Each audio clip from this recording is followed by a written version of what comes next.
Hello, this is David Jenkins, La Plata Town Council member from Ward 4. I will be your host for this podcast titled La Plata Ward 4 Update, providing updates about the La Plata Town Council meetings, issues affecting you as residents, and other related activities. I've also started a La Plata Ward 4 video update, which are short videos about specific projects and issues, and have been posted to my Facebook page, facebook.com/djenkinslp Town Council Ward 4 /. These videos are also posted to the app or the website called Nextdoor, www.nextdoor.com//.newsfeed. A little background: the Town Council has their work sessions each month on the second and third Tuesday, and then we have our business meeting on the fourth Tuesday. All meetings start at 6 p.m., and now the Town Council work sessions and business meetings are now hybrid. That is, you can attend in person or virtually. Each agenda provides a link to attend virtually using the Microsoft Teams platform. Meeting agendas can be accessed to the town website, www.townlaplata.org. And please note, all meetings are recorded, so you can view them later at your leisure. So now let's get started with our latest update.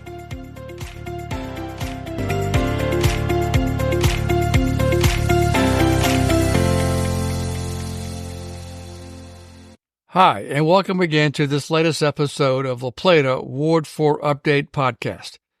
This is David Jenkins, La Plata Town Council member from Ward 4, and your host for this podcast. Please note that my podcast and videos are now available on YouTube and YouTube Music.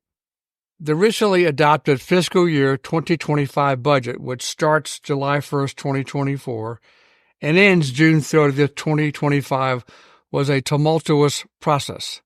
So I want to share with you my views about this process, specifically two issues: the town's outreach efforts and then the community engagement and reactions to our budget and this process. So let me first begin and note that the public hearings for the budgets generated a pretty good turnout, with many letters and emails and public testimony at the hearing itself. However, I believe the town's outreach was minimal in that it lacked information and transparency to you, the residents, during our budget preparation process that started in January of this year and ended with the adoption of the budget and the fee schedule in late May 2024. Frankly, the town did a minimal outreach. That is, we did the required advertisements in the public paper for the proposed budget public hearings. Budget information was provided on our town council agendas. Folks or residents could then sign up to testify at the public hearings, and then the public hearing record was left open for an additional time for you, the residents, to submit emails and letters. But that was it. And again, I think this was far short of what we needed to do. Now, this was validated by many of your letters, emails, and Facebook posts, and frankly, my conversations with neighbors and citizens that again criticized our lack of outreach and information. So here is my perspective as one town council member about our community outreach or engagement process and some recommendations for improvement. Early in my term, which I started in 2021, I had requested that the council consider purchasing or investigating buying a software package that is specifically made to engage and seek citizen inputs and opinions on key town issues, such as development plans, comprehensive plan, capital projects, and yes, our budget process as well. Unfortunately, this was never pursued by the council, but I will give you full disclosure that many of these programs are fairly expensive, anywhere from $7,000 to $8,000 or more for the initial setup or installation, and then typically anywhere from a $2,000 to $5,000 annual fee. But again, we chose not to do that.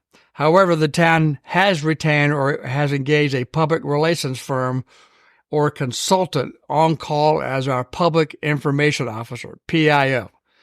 As one council member, my observation would be that they had been severely underutilized.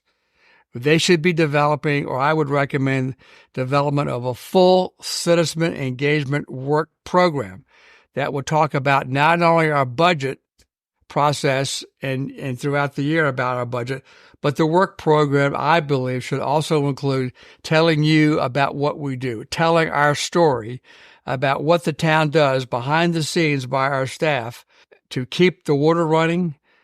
We treat the sewage, we fix the infrastructure, we pick up the trash, and we hopefully are keeping the community safe. So this could include such things as more social media posts on the town website, Facebook, and other media, the use of infographics, and even short video that we could show on the town's YouTube channel. So there are many examples about what other communities are doing, and I'll provide a link in my podcast notes about these different examples of what other communities are doing. And I have forwarded these recommendations in a report to the council this past week. So there are examples based upon a Morrisville, North Carolina budget connection portal. Charles County themselves has a series of YouTube videos called Let's Get Fiscal. They also have some great graphics where they show a dollar bill and where the funds or revenues come from on that dollar bill. And then they have another graphic that with a dollar bill that shows how they spend your revenue or our tax dollars. We should be doing that as well. And finally, to the town's credit, our town website was finally upgraded significantly in August of 2023. So it's still a work in progress, but it is a significant improvement of what we had prior to this for many, many years. The town is planning additional improvements, which would include integration of the meetings of the town council, planning commission, and other boards directly into the town website, eliminating the need to go or find a link to another website. This will hopefully make it a lot easier to find our meeting information of the town council and other boards and commissions. Now, finally, let me give my perspective about the community engagement and the reaction to our budget process. Now, despite the lack of our limited outreach efforts, I thought there was a healthy turnout of concerned residents. The council meeting room was full for all the public hearings, and in fact, there was overflow where we had to set up additional space in the lobby area of the town hall. There were also many letters, emails, and again, public testimony at and after the public hearings and at follow-on council meetings. So this is healthy. Unfortunately, public hearings typically generate turnout that are usually opposed to something rather than in support of something. Unfortunately, that's just the nature of the beast. Now, this and the lack of town outreach and information certainly contributed to your frustration, confusion, and at times anger about our budget and the fact that taxes were raised. Now, I want to be very clear that U.S. citizens have every right to criticize, complain, and ask questions about what we do or what we don't do. And I understand listening to that and responding is not easy, but that's not an excuse. That is part of what I signed up to do when I ran for town council in 2021. And it's part of my job, and frankly, it's part of the council's job to listen and to respond to those questions and criticisms. It is also unfortunate that attendance at our regular or normal council meetings, whether in person or online, has been minimal, with limited comment by the public at our public comment agenda item that's on every town council meeting agenda. Since I took office in May of 2021, 3 other public hearings, again, not normal council meeting or agendas, had significant attendance, again, with letters, emails, and public testimony. These 3 public hearings were Steeplechase, which was the expansion of an existing master site development plan, and 2 annexation hearings, which unfortunately were held the same night. so that probably cut down on attendance. These two annexation public hearings were Hawthorne Yards and the Hub. So, unfortunately, other than those three big hearings and the budget hearings, our attendance has been woefully lacking in citizen input. And I understand that.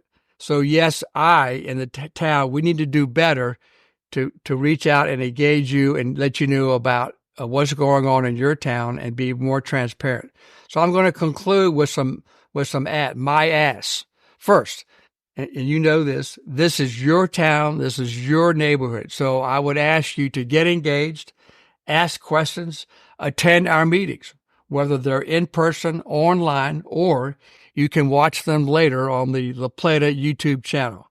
I certainly understand that you are busy with your families, your work, and other daily activities. I also know government stuff like this can be boring, and it takes time to read through it and understand it.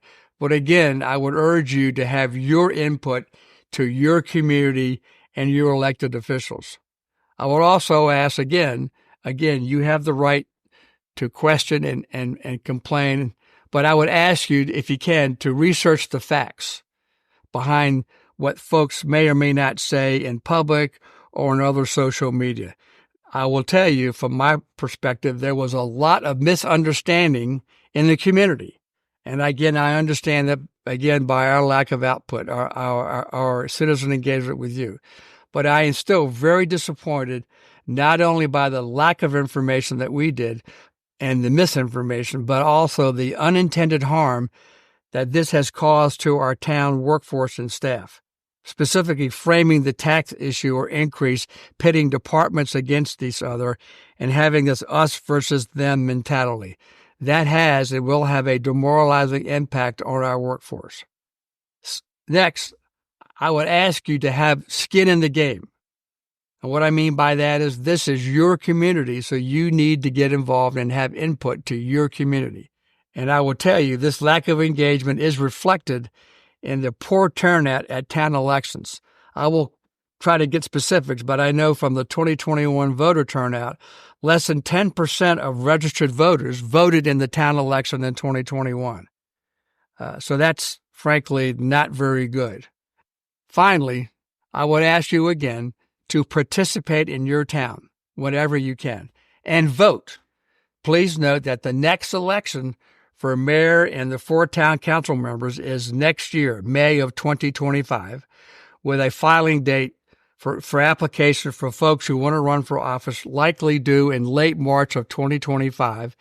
And if there's a primary, that is required if 2 or more folks or persons file for the same ward, then there has to be a primary or runoff, which would happen sometime in early April. Then, after that's done, the actual general election for the mayor and the 4 town council seats would occur in early May of 2025. The town staff, particularly our legislative affairs department, is currently preparing a detailed package of how the election will run with dates and filing dates and other information for those who are interested. Hopefully that's going to be released in early 2025. So again, I just wanted to provide my 2 cents worth about what I thought about our budget process. So again, I appreciate your listening. Your questions and comments are welcome. And my email address is djenkins@townoflaplata.org. Thanks again and stay safe.